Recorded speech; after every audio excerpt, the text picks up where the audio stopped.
Buang pag-aari na 2.8 billion US dollars o 143 billion pesos. Si Ramon Ang ay isang negosyanteng Filipino-Chinese na nagtapos ng Mechanical Engineering sa Far Eastern University.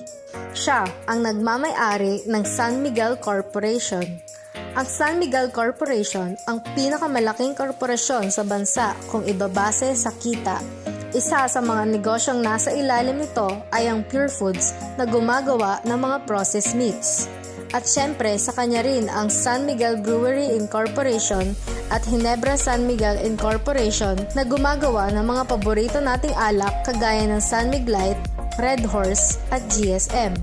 Bukod sa Pilipinas ay meron na rin silang mga pabrika sa ibang bansa tulad ng Hong Kong, China, Indonesia, Vietnam, Thailand, Malaysia at Australia. Siya rin ay katuwang ng gobyerno sa paggawa ng mga infrastruktura kagaya ng South Luzon Expressway, Skyway 1 at 2, Star Tollway sa Batangas, Tarlac Pangasinan La Union Expressway, Skyway 3 na magdudugtong sa NLEX at SLEX at ang New Manila International Airport na gagawin sa Bulacan. Sa kanya rin ang San Miguel Properties Incorporated na gumagawa ng mga condominiums, office buildings at subdivisions.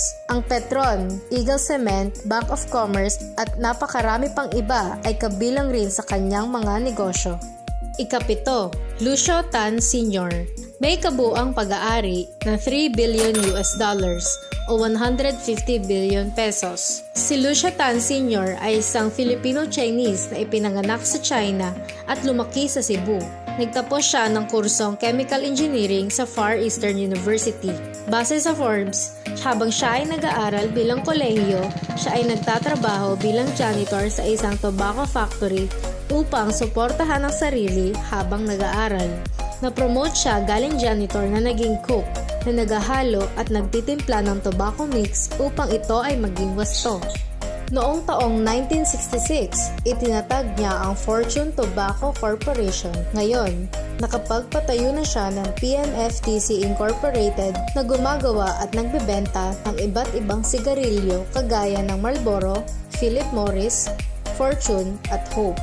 Si Lucio Tan din ang may-ari ng Asia Brewery Corporation na gumagawa ng mga inumin kagaya ng Colt 45, Cobra Energy Drink, Nestea, Vitamilk, Coca-Cola at iba pa. Pagmamay-ari rin niya ang malaking bangkong Philippine National Bank at Eaton Properties Philippines Incorporated na gumagawa ng mga komunidad at mga gusaling ginagawang condominiums at mga opisina. Siya rin ang nagmamay-ari ng Philippine Air